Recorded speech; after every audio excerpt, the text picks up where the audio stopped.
Hello and welcome back to Star Citizen with the Tough Eggs. I am Mr. Eccentric and today we're revisiting trading. Before we begin, don't forget to smash that like button so the YouTube gods can look favourably upon us all. Trading in Star Citizen over the years has been pretty turbulent. It worked for many months, we even had Jump Town, and the sight of caterpillars hauling loads was pretty common in the verse. However, that trading dream soon ended. We had some false sense of hope in this year's Fleet Week, but it now looks like trading might be again making a comeback. A hotfix issued in the 3.15 public test has made its way to the live build of 3.14.1. This is allowing shops and their supplies to refresh at a much higher rate, meaning you can purchase enough stock to fill your ship's cargo hold. It may take a few stops and maybe even a few minutes of waiting around for larger vessels, but it's 100% better than it was previously. So, if you're wanting to dabble in trading, now is probably the best time to give it a go, especially as any progress will be wiped soon, meaning if you lose money or 30k, it's really not the end of the world. I'm loving the opportunity to casually traverse the verse and make some tidy profits along the way, whilst also taking in some of the most breathtaking views the game has to offer. For this video I'm using my trusty Freelancer Max. I would love to do this in a C2, but I decided against picking up one when I had the aUEC spare, thinking trading was still going to be kind of broken. Then of course CIG decides they want to fix things, 2/3 of the way through this patch's life cycle, just by luck I suppose.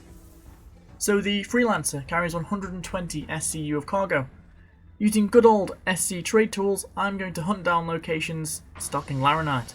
This will cost me around 320,000 aUEC, but we can sell it for around 380k, netting a tidy 50,000 aUEC profit. As you can imagine, the larger the ship, the more cargo you can carry, and the larger risk/reward will be presented to you.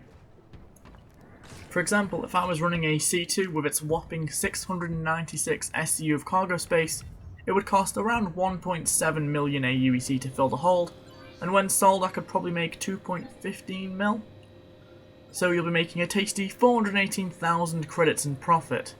If you manage to do that every 15 minutes, you can string 4 runs together in an hour, and that's 1.6 million aUEC in profit, which is certainly more than you can make from bounty hunting currently. Trading, however, isn't some get-rich-quick scheme.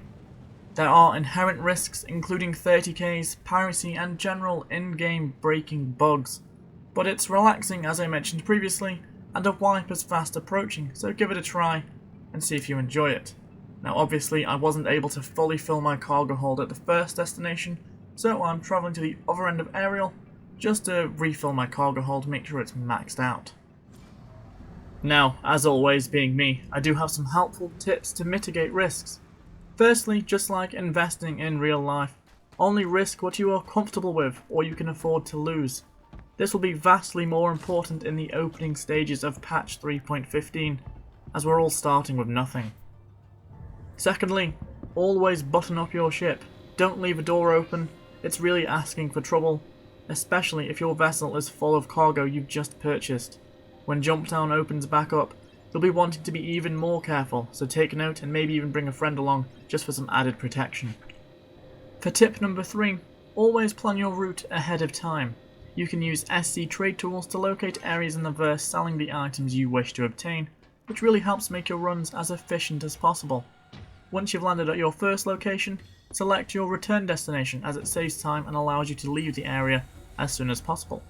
As a side note, try and land closest to the building to cut down on legwork and to lower your risk, especially if a landing zone allows for weapons to be used. Tip 4. If you're concerned with server disconnects, travel to the orbiting space station and request to land, then make your way down to the planet's surface.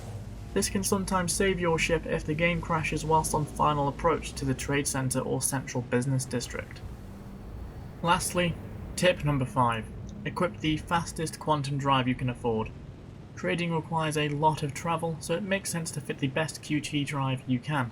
If you're using a ship with a size 2 drive, equip the XL1. If you're in a larger vessel, try and fit the TS2. I've travelled around Ariel for about 10 minutes now, and visited 2 locations, HDMS Bezdek and HDMS Lathan. As a result, we're now fully stocked with laranite.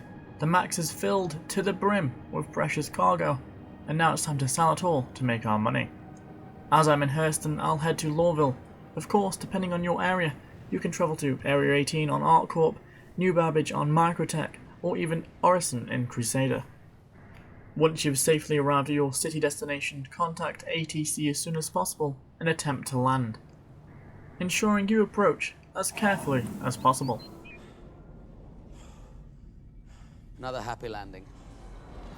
Once you've safely landed at your destination, all your worries can slip away. Store your ship, explore the city a little, have a drink at the bar, take a train to the central business district and sell your cargo, or at least attempt to. Remember, if it doesn't sell in one go, wait a few minutes and try again. Hopefully trading remains this way for the foreseeable future, as it brings some much needed variety back to the monotonous grind for aUEC. Plus those large cargo ships now finally have somewhat of a purpose. There we have it. Trading is working again. Finally. Hopefully this video has been somewhat informative and can help you guys in your future trading endeavours. If you enjoyed the content, don't hesitate to drop a like, comment your opinions down below, and even subscribe, as it's very much appreciated. And as always, take care, and I'll catch you next time.